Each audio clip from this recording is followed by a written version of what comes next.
안녕하세요 여러분. 오늘의 흥미로운 기사 내용은 한국에서도 필요해지는 하이테크 아이스팩, 여름철 근로자들을 위한 혁신 기술, 그리고 FDA 엑스터시 기반 치료제 논란. 과연 안전한가? 에 관한 것입니다. 우선 좋아요 버튼을 누르고 채널 구독 및 알림 설정도 잊지 마세요.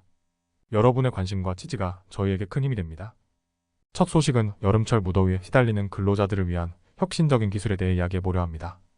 요즘처럼 여름이 더워지면서 야외에서 일하는 사람들에게는 하이테크 아이스팩이 필수품이 되고 있습니다. 이번 영상에서는 월스트리트 저널의 기사를 바탕으로 이 새로운 기술이 어떻게 근로자들을 보호하고 있는지, 또 왜 한국에서도 이런 기술이 주목받아야 하는지를 논리적이고 체계적으로 설명해 드리겠습니다. 먼저, 여러분들은 최근 여름이 얼마나 더워졌는지 실감하시나요? 기후변화로 인해 더위가 더 강렬하고 오래 지속되면서 더운 날씨에서 일하는 사람들에게는 열로 인한 부상과 질병, 심지어 사망까지도 우려되는 상황입니다. 특히 건설 현장, 대형 창고, 패스트푸드, 드라이브스루 등과 같은 장소에서 일하는 사람들에게는 이런 문제들이 더 심각합니다. 이러한 문제를 해결하기 위해 등장한 것이 바로 하이테크 아이스팩입니다. 예를 들어 미국 애리조나주의 더치 비아로에스 카피에서는 직원들이 특별한 아이스 조끼를 착용하고 있습니다. 이 조끼는 몸을 시원하게 유지하기 위해 설계된 시스템으로 얼린 물이 들어있는 얇고 직사각형의 플라스틱 플레이트를 사용합니다. 이 아이스팩은 근로자들이 높은 외부 온도와 뜨거운 공기, 그리고 아스팔트의 폭사열로부터 몸을 보호해줍니다. 흥미로운 점은 이러한 기술의 기원이 군사기술에서 시작되었다는 것입니다. 2차 세계대전 이후 비행 중인 조종사나 우주인이 과열되지 않도록 개발된 개인 냉각 시스템에서 영감을 받은 것입니다.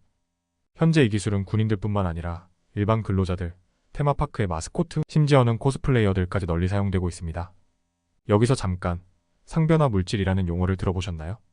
이는 합성젤과 같은 물질을 사용해 사람의 몸에서 열을 직접 전도해 시원하게 해주는 기술입니다.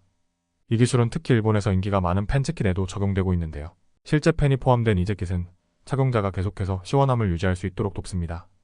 그렇다면 한국에서도 이런 기술이 필요할까요? 당연히 그렇습니다.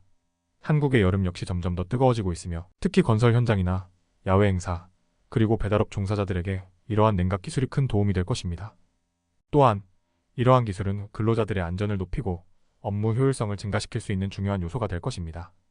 미래에는 이런 기술들이 더 발전해서 근로자들이 더 쾌적하게 일할 수 있는 환경이 만들어지기를 기대해봅니다. 두 번째 소식은 최근 미국에서 큰 논란을 일으키고 있는 엑스터시 기반 치료제에 대한 이야기를 해볼까 합니다. 이 주제는 한국에서도 중요한 의미를 가지는데요. 바로 약물 치료와 그 안전성에 대한 이슈이기 때문입니다. 이번 영상에서는 월스트리트 저널의 기사를 바탕으로 FDA의 조사가 왜 중요한지, 그리고 이 논란이 어떻게 전개되고 있는지를 체계적으로 분석해보겠습니다. 먼저 엑스터시라는 단어를 들으면 여러분은 어떤 생각이 떠오르시나요? 일반적으로는 불법 약물로 알려져 있지만 최근 몇 년간 이 약물이 외상 후 스트레스 장애, 즉 PTSD 치료에 사용될 수 있다는 연구가 진행되었습니다. 그러나 이 연구에 대해 미국의 식품의약국, 즉 FDA가 철저히 조사를 진행하고 있다는 사실이 알려지면서 큰 논란이 되고 있습니다. 이번 논란의 중심에는 LYKOS 세럼유틱스라는 회사가 있습니다. 이 회사는 엑스터시를 기반으로 한 치료법을 개발해 임상시험을 진행했는데요. FDA는 이 치료법에 대해 승인 신청을 거부했습니다. 그런데 여기서 끝나지 않고 FDA는 이 임상시험에 대한 조사를 더욱 강화하고 있는 상황입니다. FDA 조사관들은 최근에 LYKOS의 임상시험에 참여한 사람들을 인터뷰했습니다. 그들은 이 시험에서 부작용이 제대로 보고되지 않았는지에 대해 집중적으로 질문했는데요. 특히 자살 생각과 같은 심각한 부작용이 누락되었을 가능성이 제기되고 있습니다. 이러한 문제는 임상시험의 데이터가 신뢰할 수 없는 것인지에 대한 의문을 불러일으키고 있습니다. LYKOS는 자신들이 FDA와 협력하고 있다고 밝히고 있지만 사실 이 문제가 더 심각해질 수 있습니다. 왜냐하면 FDA는 이번 조사를 바탕으로 이 치료법의 안전성과 효능에 대해 재평가를 진행할 계획이기 때문입니다. 만약 이 과정에서 부정행위나 프로토콜 위반이 발견된다면 해당 치료법은 영원히 승인받지 못할 수도 있습니다. 특히 후 이번 거부 결정으로 인해 LYKOS는 심각한 타격을 입었습니다. 과학 저널인 PSYCHOPHARMACOL 로즈와이는 이 회사의 초기 임상시험과 관련된 논문 3편을 철회했습니다. 저널 측은 연구자들이 프로토콜을 위반한 것이 비윤리적 행위로 간주된다고 밝혔습니다.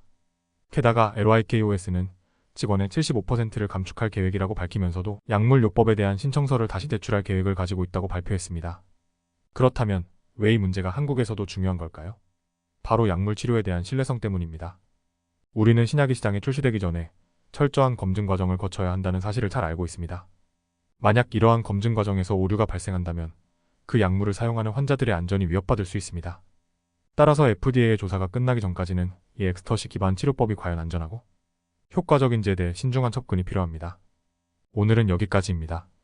다음 영상에서 더 유익하고 흥미로운 내용으로 찾아뵙겠습니다. 이 영상은 투자 의견이 아닙니다. 매우 감사합니다.